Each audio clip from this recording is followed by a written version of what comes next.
Bom, novembro é o mês de conscientização sobre a saúde do homem. Fazer exames de rotina é fundamental, mas a maioria acaba negligenciando esses cuidados. Então acompanhe com a gente a reportagem do Márcio Campos.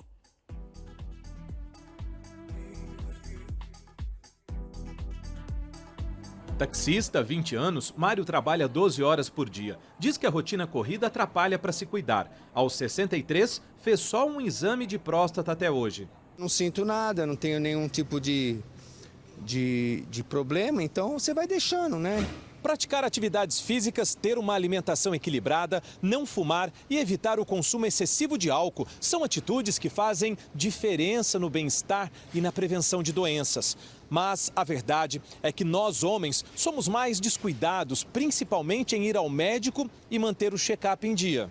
É cultural. Os homens vão menos ao médico do que as mulheres. A diferença nas buscas por câncer de mama e de próstata, levantamento da Sala Digital da Band em parceria com o Google, evidencia bem como os homens se interessam menos pela saúde. Mas isso precisa mudar. Por que o homem se cuida menos do que a mulher? Não tem o hábito desde jovem de ir no médico, por conta de não ter um especialista em homem, como a mulher que tem o ginecologista. Tem a razão evolutiva dele já estar acostumado a lidar com ferimentos e deixar passar. E tem a razão de masculinidade e preconceito. O Carlos, dessa foto, aos 51 anos, não cuidava da saúde. 3 anos depois, sofreu um infarto. Agora, aos 73, ele faz o alerta. Mergulhe em si, ouça os sinais do teu corpo e leve a sério. Ele sempre se manifesta quando ele tem problema. Hoje que eu estou bem, acontece o seguinte, eu faço check-ups anuais.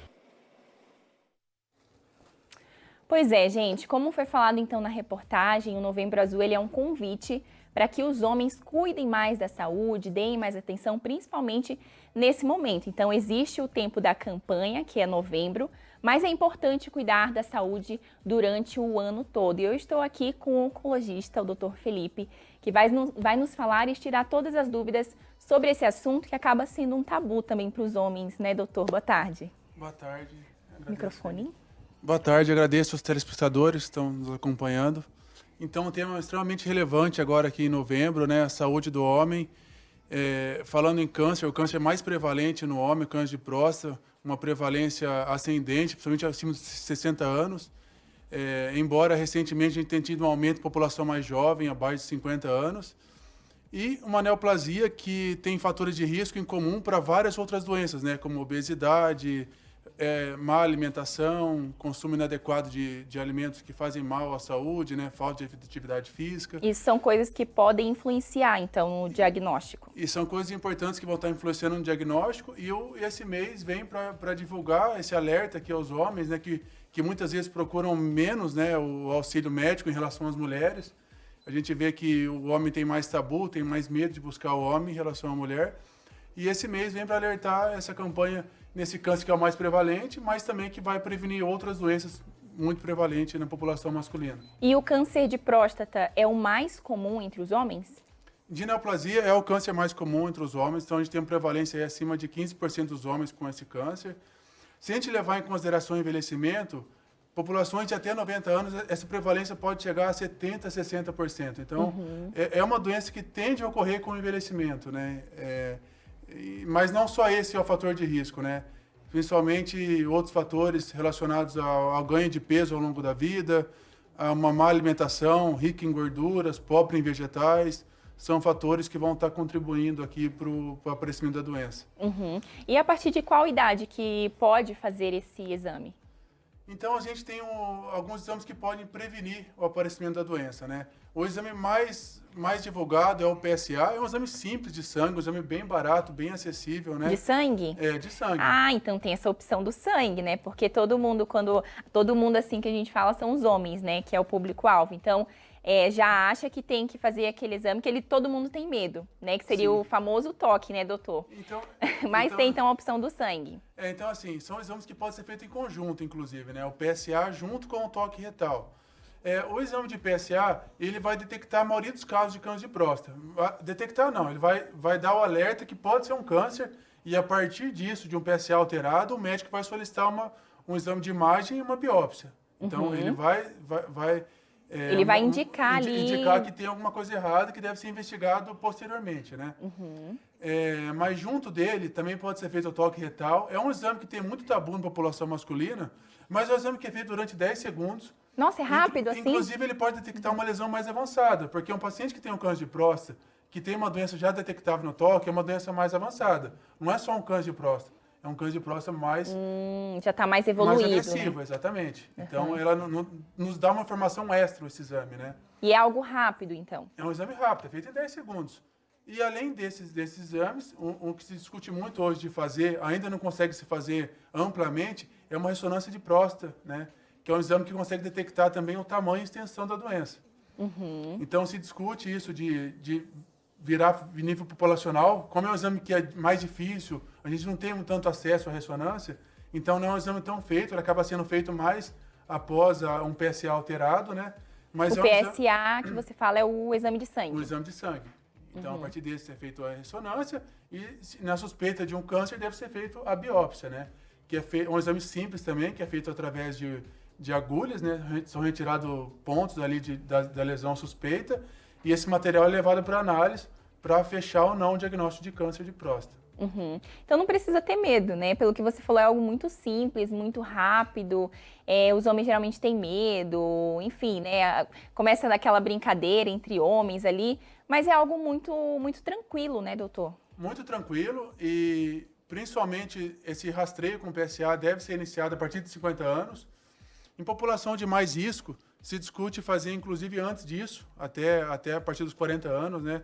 População de mais risco. Então, etnia negra, são pacientes que têm risco maior para câncer de próstata, histórico familiar de câncer de próstata ou de outro câncer familiar de primeiro grau, e população obesa, que também é um fator de risco importante, vem aumentando a prevalência de câncer de próstata nessa população.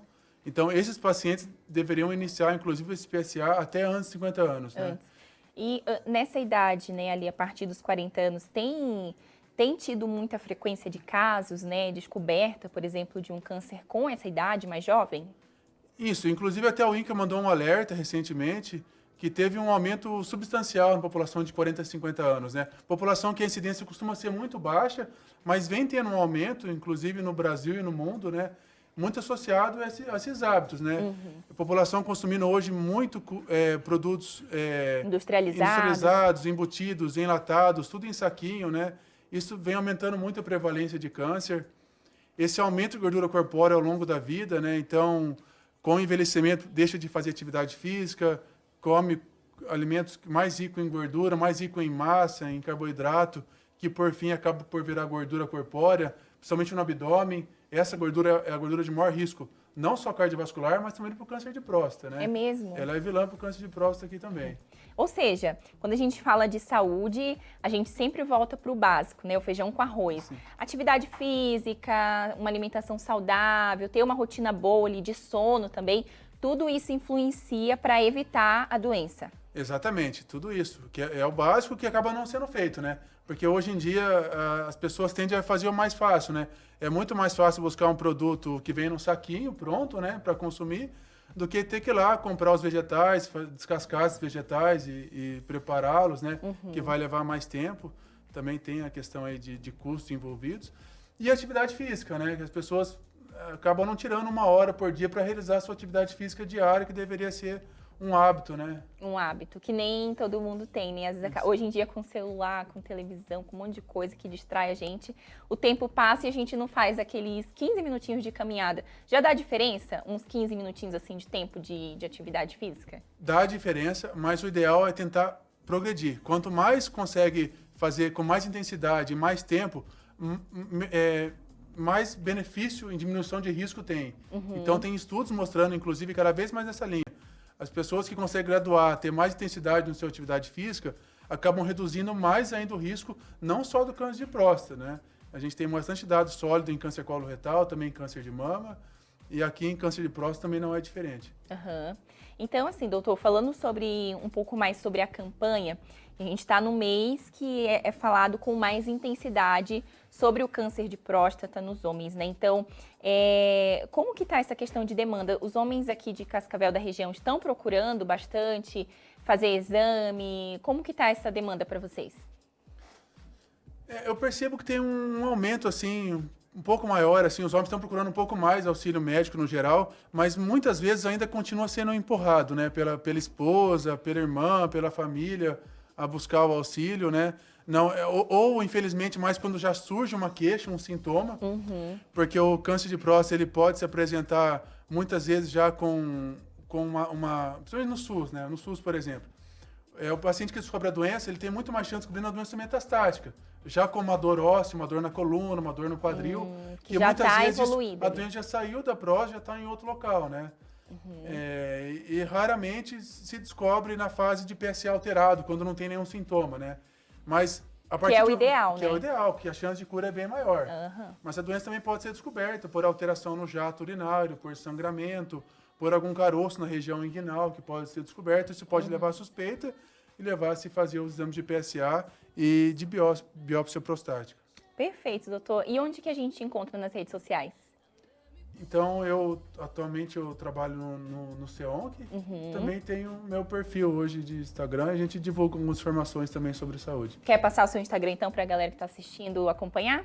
Então, se buscar com o meu nome mesmo, Felipe Stati, já vai achar o oncologista, já Aí, ó. vai... Já dá para acompanhar, então, lá as dicas. Sim, Doutor, muito obrigada pela presença e também pelas informações, tá bom? eu que agradeço.